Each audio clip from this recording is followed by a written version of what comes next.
menyebabkan deadlock. Resource allocation graph adalah representasi grafis yang digunakan untuk memodelkan alokasi sumber daya dalam sistem komputer dan untuk mendeteksi kemungkinan deadlock. Ada dua jenis simpul. Yang pertama yaitu proses, mempresentasikan proses yang sedang berjalan dalam sistem. Yang kedua yaitu sumber daya, mempresentasikan sumber daya yang digunakan oleh proses, misalnya printer, memori, CPU, dan lain-lain. Ini memiliki dua jenis hubungan. Yang pertama yaitu edge atau panah dari proses ke sumber daya, menunjukkan bahwa proses tersebut meminta sumber daya. Yang kedua yaitu edge atau panah dari sumber daya ke proses, menunjukkan bahwa sumber daya telah dialokasikan kepada proses. Deadlock pada RAG. Deadlock dapat terjadi ketika ada siklus dalam graf ini yang memungkinkan bahwa masing-masing proses sedang menunggu sumber daya yang sedang dimiliki oleh proses lain, menciptakan kondisi deadlock.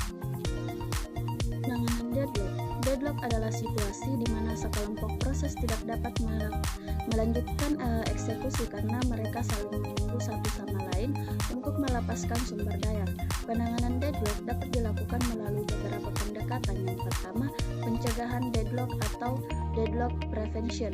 Pencegahan deadlock dilakukan dengan cara merancang sistem sehingga tidak ada kondisi yang memungkinkan deadlock terjadi.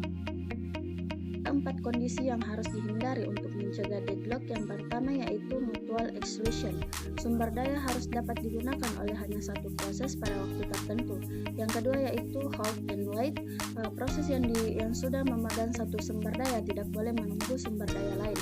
Yang ketiga yaitu no preemption. Sumber daya tidak dapat diambil kembali dari proses yang sudah memilikinya. Dan yang keempat yaitu circular wait. Tidak boleh ada siklus di antara proses-proses yang saling menunggu. Yaitu penghindaran deadlock atau deadlock avoidance.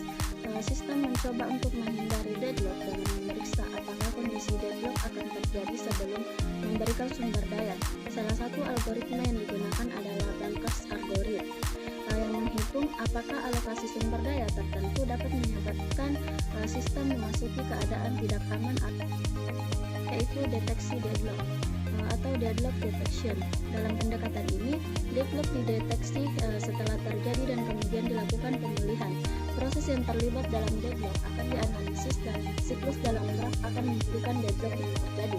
Setelah deadlock terdeteksi, pemulihan bisa dilakukan dengan cara mengakhiri salah satu proses dalam siklus atau memaksa proses untuk melepaskan sumber daya yang dimilikinya, yaitu pemulihan dari deadlock atau deadlock recovery. Pemulihan dari deadlock dilakukan dengan menghentikan atau mengubah alokasi sumber daya. Ada dua cara utama pemulihan deadlock. Yang pertama yaitu terminating proses, mengakhiri salah satu atau lebih proses dalam siklus deadlock.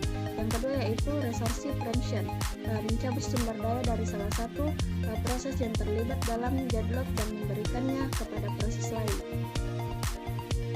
Yaitu resource allocation graph adalah alat yang sangat berguna untuk mendeteksi dan menganalisis deadlock dalam sistem komputer.